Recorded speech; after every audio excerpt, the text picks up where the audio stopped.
I stared at the email notification glowing on my phone screen, a slight smile playing at my lips. Another desperate message from my father's company, Anderson Global Technologies, their third this week. The subject line was always different, but the underlying message remained the same. They needed my help. My name is Emma Anderson, and 10 years ago, my parents made what they thought was a simple choice. They chose my twin brother, Ethan, to inherit the family business. After all, he was the natural leader, the one with the real business sense.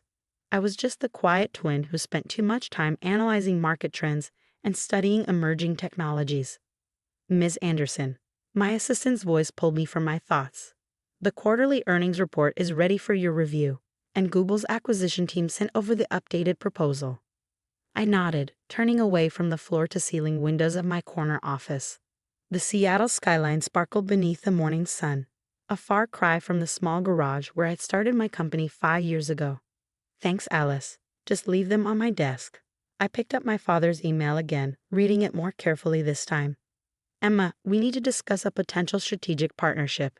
Anderson Global's board believes a merger between our companies could create significant synergies. Please call me at your earliest convenience. Dad, strategic partnership. I almost laughed. That's what they were calling it now. 6 months ago, it had been market collaboration. Before that, joint venture opportunities. They were running out of euphemisms for what they really wanted, a bailout. My phone buzzed again. This time it was my mother. Emma, darling, her voice carried that familiar mix of authority and manipulation. Did you get your father's email? We should really discuss this as a family. I closed my eyes, memories flooding back. The family dinner 10 years ago when they'd announced their decision. The way they framed it as if they were doing me a favor. Ethan has the natural leadership qualities the company needs, my father had declared, swirling his expensive scotch. He understands people, knows how to command a room. You're too analytical, Emma. Too focused on the technical details. That's not what a CEO needs to be. My mother had reached across the table, patting my hand with well-practiced sympathy. Besides, sweetheart, you've always been more comfortable behind the scenes. This way, you can support your brother without all the pressure of running the company. I remembered Ethan's smug smile, the way he'd straightened his shoulders, already practicing his executive posture. Don't worry, sis. I'll make sure there's always a place for you in the company. That night, I'd gone home to my apartment and cried, not from sadness, but from pure, burning frustration.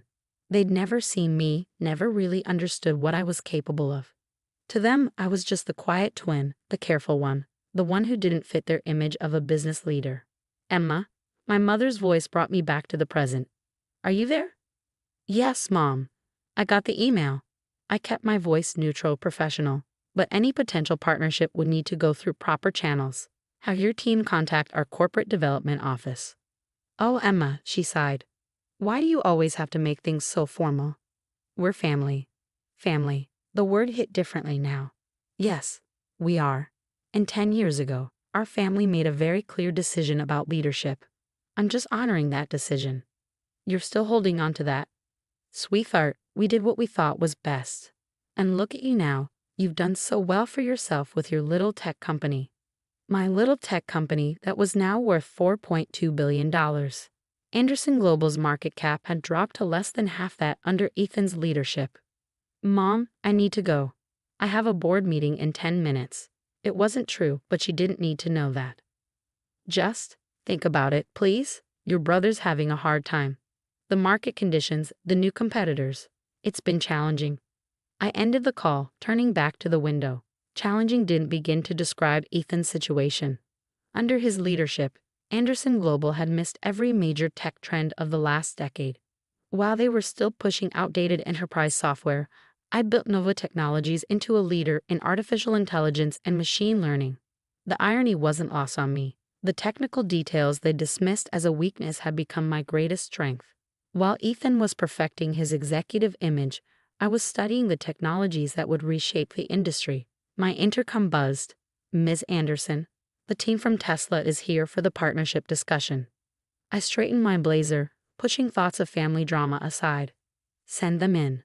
As I walked to the conference room, I passed the wall of achievements that lined our main hallway. Industry awards, patent certificates, magazine covers featuring my face. The Queen of AI. Tech's Rising Star. 30 under 30. Each one a quiet rebuttal to those who'd underestimated me. But the most satisfying article was the most recent one. Anderson Global struggles as Nova Technologies soars. The subtitle was particularly sweet. Twin CEOs, Divergent Paths. The Tesla executives rose as I entered the room, eager to discuss implementing Nova's AI systems in their next generation of vehicles. This was what real business leadership looked like, not commanding a room with charisma, but creating something so valuable that the room came to you. My phone buzzed one more time. A text from Ethan. Come on, Em. Help me out here, for old time's sake. I put the phone away without responding. Old time's sake. The old times were exactly why I'd built Nova Technologies. Every dismissal, every underestimation, every patronizing pat on the head have fueled my determination. They'd chosen their CEO 10 years ago. Now it was time for them to live with that choice. But as I began my presentation to the Tesla team, I couldn't help but smile slightly, because the best part? This was just the beginning. Anderson Global's desperation for a merger was about to teach my family a very expensive lesson about underestimating the quiet twin. The weekly executive meeting at Nova Technologies had just wrapped up when Alice appeared at my door again. Your brother's here. I looked up from my laptop surprised. Ethan had never visited my office before. His pride wouldn't allow it. He doesn't have an appointment. He says it's urgent, family business. Alice's tone carried a hint of disapproval. She'd been with me since the early days, working late nights in that garage as we built Nova from scratch. She knew our family history. I sighed, closing my laptop. Send him in. Ethan strode into my office like he owned it, the same way he walked everywhere. But something was different.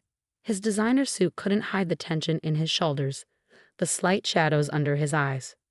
Running Anderson Global into the ground was finally taking its toll.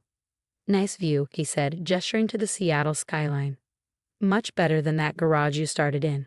Remember when Dad said you were wasting your time? I remember everything, Ethan. I kept my voice neutral. What do you want? He turned to face me, and for a moment, I saw a flicker of the brother I'd grown up with, before the competition, before the bitterness. We need to talk about the merger. There is no merger discussion. I already told Mom. Our stock dropped another 15% yesterday, he cut in. The board is talking about replacing me. I leaned back in my chair. And this concerns Nova Technologies how? Come on, Em. He ran a hand through his perfectly styled hair. You know exactly how your AI systems could transform our business. Together, we could. Together. I couldn't help but laugh. Now you want to work together. Where was this collaborative spirit 10 years ago? His face hardened. That's not fair. I didn't ask for them to choose me. No, but you didn't exactly protest, did you? I stood up, walking to the window. You were so sure you were the right choice. The natural leader. How's that working out? Is that what this is about? Revenge? He stepped closer. You built all this just to prove a point. I turned to face him. I built this because I saw where the industry was going while you were busy playing CEO. I built this because every time you and Dad dismissed my technical details as irrelevant, I knew you were wrong. Fine, you were right. His composure cracked. Is that what you want to hear? You're the better CEO. You won. But there are 5,000 people who depend on Anderson Global for their livelihood. Are you going to punish them just to spite me? That hit home. He knew it would. He was my twin after all. We'd grown up learning each other's weak spots. Those people deserve better leadership, I said quietly, and you know it. Ethan slumped into one of my visitor chairs. The board's giving me 1 month to turn things around. After that, he looked up at me. Help me, Em. Please. Not for me, but for Dad's legacy. I walked back to my desk, pressing the intercom. Alice, please bring in the Horizon folder. Ethan straightened. What's that? 6 months ago, I had our strategy team prepare a complete analysis of what acquiring Anderson Global would look like. I took the folder from Alice. Not a merger. An acquisition. His face paled. You've been planning this? I've been preparing for it. There's a difference. I slid the folder across the desk. Page 12 outlines the leadership transition plan. Page 15 details the technology integration roadmap. He opened the folder with shaking hands. You want to fire me? I want to fix what you broke. I sat down again. The board gets what they want, new leadership. The employees keep their jobs. The company survives, but not as equals, Ethan. Nova acquires Anderson Global at current market value, and I become CEO of both companies. Dad will never agree to this. Dad's not the majority shareholder anymore. You've been diluting family ownership for years to keep the company afloat. I pointed to page 3. We've been quietly buying those shares through subsidiaries. Ethan stared at me, realization dawning. How long have you been planning this? Since the day they chose you. The words came out before I could stop them. He closed the folder slowly. I'll need time to review this with the board. You have 48 hours. I picked up my phone, signaling the end of the meeting. After that, we go hostile. And trust me, he don't want that. He stood up, straightening his tie, a nervous habit from childhood. You've changed, Em. No, I haven't. That's what none of you ever understood. I met his gaze steadily. I was always this person, you just couldn't see it. After he left, I sat in silence for a long moment. Then I picked up my phone and dialed a familiar number. Alice? Schedule a dinner reservation for tonight. 4 people. I paused. And contact our PR team. Tell them to be ready by tomorrow afternoon. It was time to have one last family dinner, but this time, I would be the one making the announcements. Sometimes the quiet twin speaks the loudest.